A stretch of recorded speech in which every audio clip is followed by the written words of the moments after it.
This week on Who Deserves to be Inducted into the Rock and Roll Hall of Fame podcast, we look at the case for putting Mariah Carey into the Rock and Roll Hall of Fame.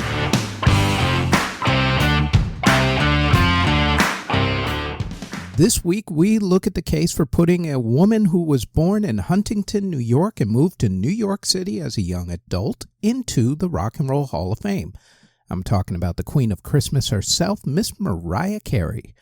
For those of you saying that R&B artists shouldn't be in the hall, well, you lost that argument when they were first inducted back in the 1980s in the first class.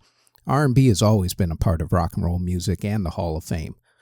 For her part, though, Mariah has been eligible for the Hall since 2016 and was nominated in 2024 and 2025. Third time's the charm, maybe? In the era of greatest female pop dance R&B artists of the 1980s and 90s, there are Madonna, Janet Jackson, Whitney Houston, Celine Dion, and Mariah Carey. Out of the 5 ladies who are eligible, 3 of them are now in: Madonna, Whitney, and Janet. While Madonna, Whitney, and Janet owned the 1980s and the early 90s, Mariah and Celine owned most of the 90s into the early part of the millennium. We might take a look at some point about whether Celine should be in, but for now, we're going to stick with Mariah.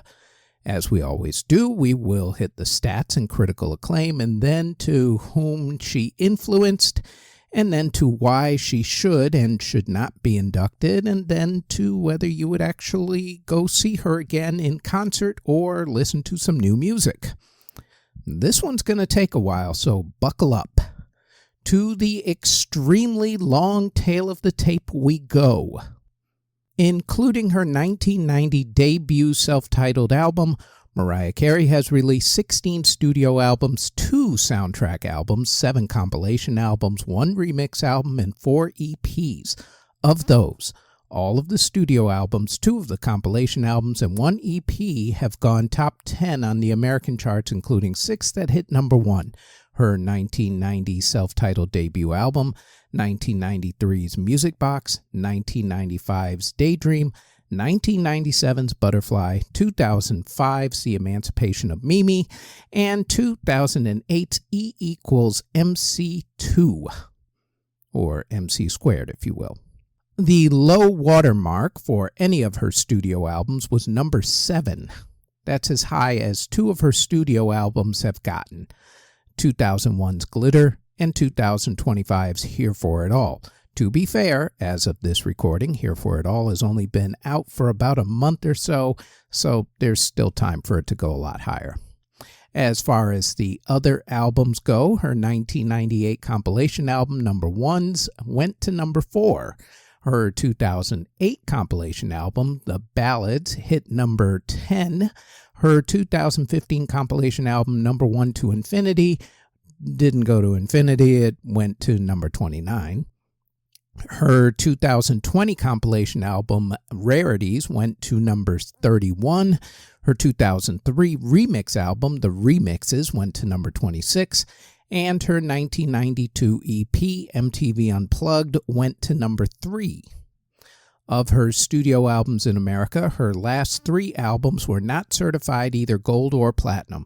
Again, to be fair, the new one is only about a month old, as of this recording anyway.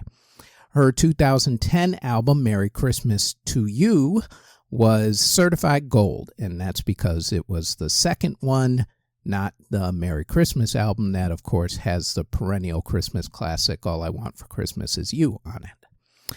Her 2001 studio album, Glitter, 2002 studio album, Charm Bracelet, 2008 studio album, E equals MC squared, and 2009 studio album, Memoirs of an Imperfect Angel, were all certified platinum. 8 of her studio albums have gone multi-platinum, and by a lot. The lowest one of those was 1999 studio album Rainbow, which was certified at 3 million copies sold. Her 1991 studio album Emotions sold 4 million copies. 1997's Butterfly sold 5 million copies. 2005's The Emancipation of Mimi sold 7 million copies. 1990's debut self-titled album And 1994's Merry Christmas sold 9 million copies, although Merry Christmas is still counting because, of course, Christmas music prints money, it seems. 1993's Music Box sold 10 million copies, and 1995's Daydream sold 11 million copies, becoming her biggest-selling album in America. As far as her other albums go, her 2003 Remixes album went gold, her number one's compilation album sold 6 million copies, her 2001 Greatest Hits compilation album sold 2 million copies, and her 1992 MTV Unplugged EP sold 4 million copies.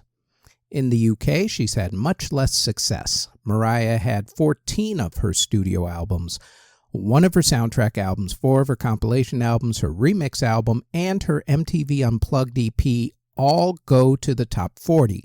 However, only 9 of her studio albums, 3 of her compilation albums, and her MTV Unplugged EP went top 10, with her studio albums Daydream and Music Box being her only 2 albums to hit number 1.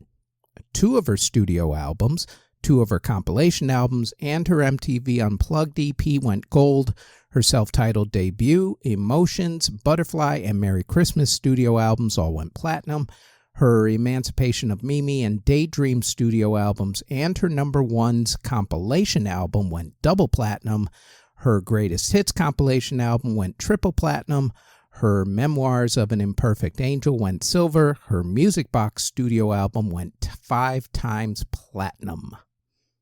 Mariah has also released 88 singles. Of those, 54 have gone top 40 on the various American charts. Of those 54, 42 have gone top 10, including 27 of those that hit number 1. 27 number 1 songs. She has had a number 1 single in every decade since her first one back in 1990. That's 4 decades for those of you counting at home on your fingers right now. And her first song, by the way, was her debut single, Vision of Love. She's had 6 gold singles and 12 platinum singles in America. She's also had 13 multi-platinum singles. 5 sold 2 million copies, 2 sold 3 million copies, 2 sold 4 million copies, 1 sold 5 million copies, 1 sold 6 million copies, 1 sold 7 million copies, and of course, All I Want for Christmas Is You sold 16 million copies, and counting because Christmas is on its way.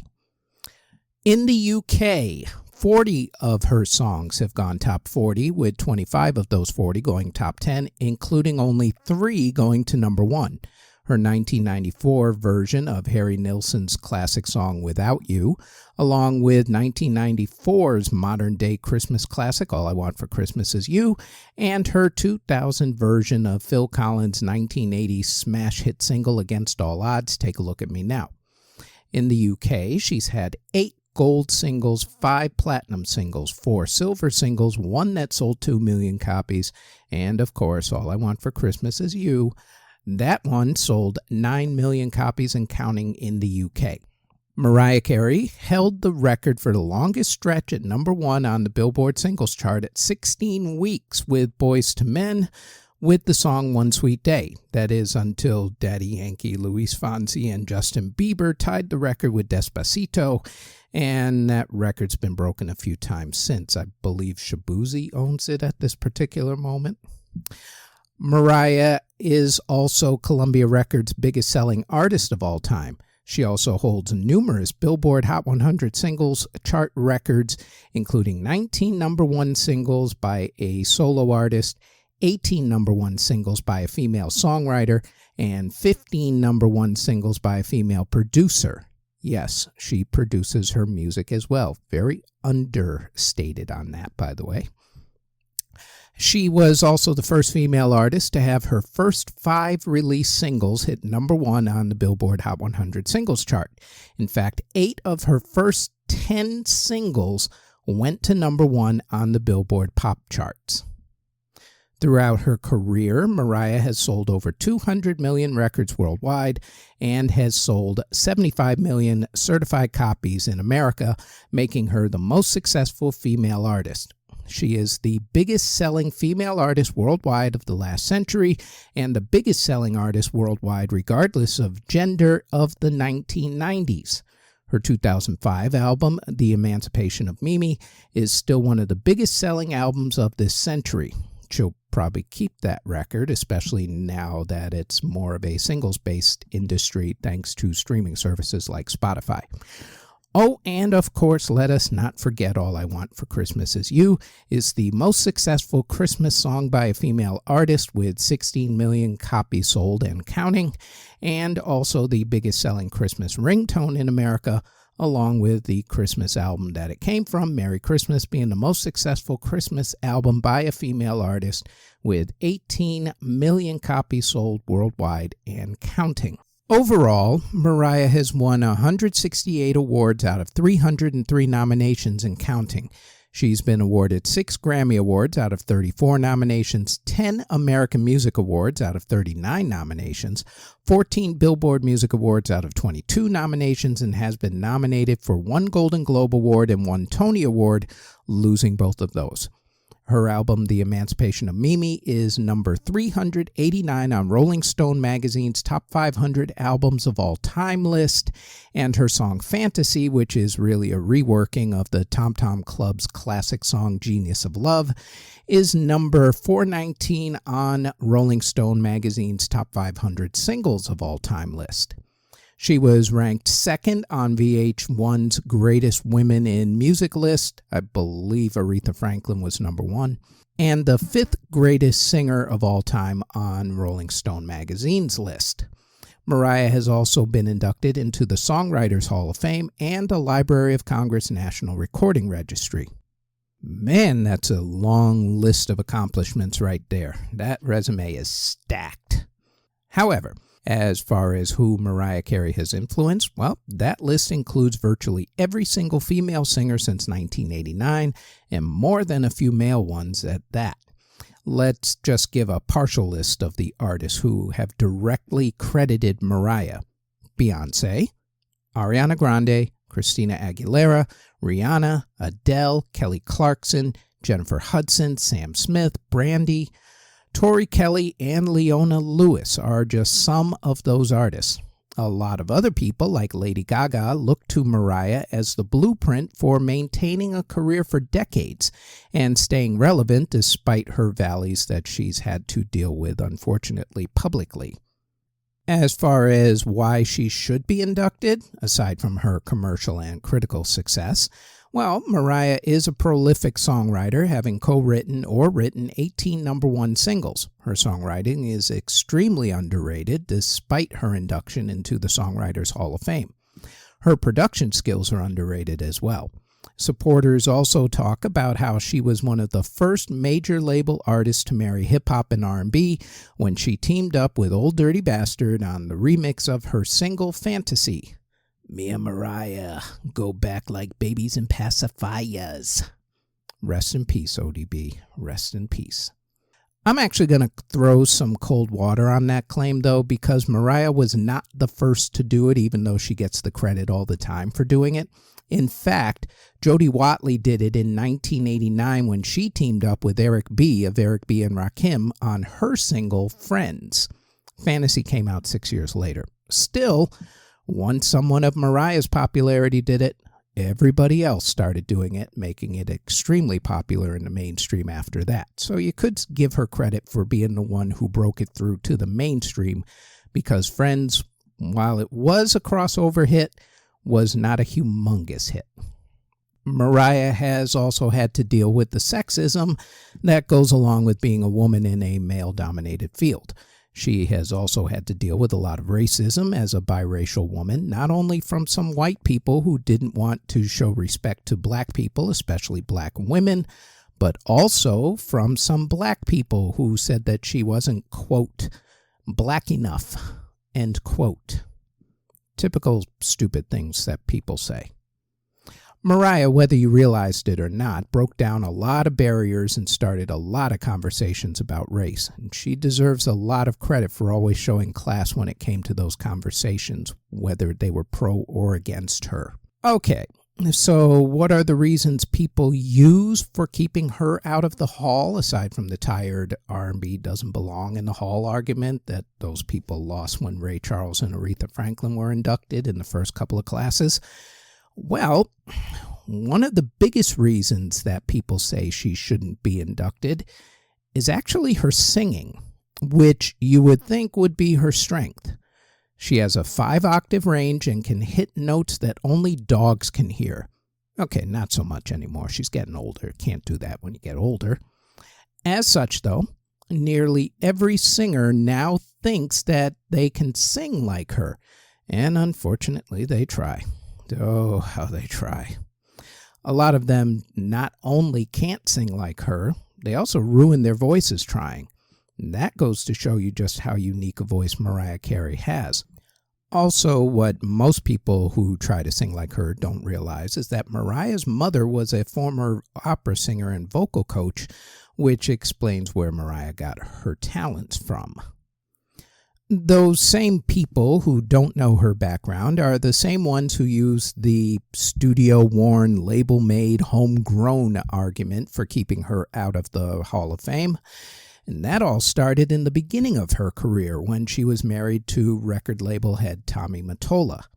The accusation was that all of the record label marketing budget was going to the boss's wife and that all of her vocals were due to studio tricks. And part of the reason why she actually did the MTV Unplugged EP after her first couple of albums was to prove to people that she could not only sing live, but that her talent was natural. By the way, did you know that Mariah had an alternative rock album under a different name because she figured that she would get criticized for doing one? She was probably right to think that, actually. There's also another group of critics who think that her music lacks emotional depth and that her music doesn't define her genre, unlike other inductees. And yet another argument against induction is that while she gets credit for putting gospel and hip-hop into her music, artists were already doing that. Whitney Houston, Aretha Franklin, Jody Watley, etc., etc. Of course, the big question with a lot of this is if she puts out new music or goes out on tour, does maybe a residency in Las Vegas or wherever, would you still go to see her? Overwhelmingly, the answer is yes. She has a new album that's out that's not actually that bad. It's actually pretty good. And would I go see her if given the chance in New York City or wherever? Yeah. She also puts on a great show. She's still Mariah. She's the queen. Just saying. So, does Mariah Carey deserve to be in the Rock and Roll Hall of Fame? Well, according to me, she's got the resume. The arguments against her are kind of weak at best. I think it's kind of long overdue that she does get into the Rock and Roll Hall of Fame. But I leave this one to you. Do you think that Mariah Carey finally, after all these years, deserves to be inducted into the Rock and Roll Hall of Fame after being nominated twice in the last couple of years? Leave me a message in the comments. Don't forget to play nice, by the way. And yes, you can also leave the whole hall sucks routine because everybody does it anyway, regardless of whether I say don't say that the hall sucks, because we know it does. That's why we do the podcast, to remind people that the hall needs to be better. And that is it for who deserves to be inducted into the Rock and Roll Hall of Fame. We also invite you to check out our other podcast, the Music History Today podcast, where we go over what happened on that date in music history. That podcast drops daily, including weekends, on this channel that you're either watching or listening to this podcast on. We also have the Music History In-Depth podcast, where we go more in-depth into the events that happened for that week in music history. And that podcast posts every Tuesday on this channel that you're either watching or listening to this podcast on. Thank you very, very much for listening or watching if you're on YouTube or Spotify.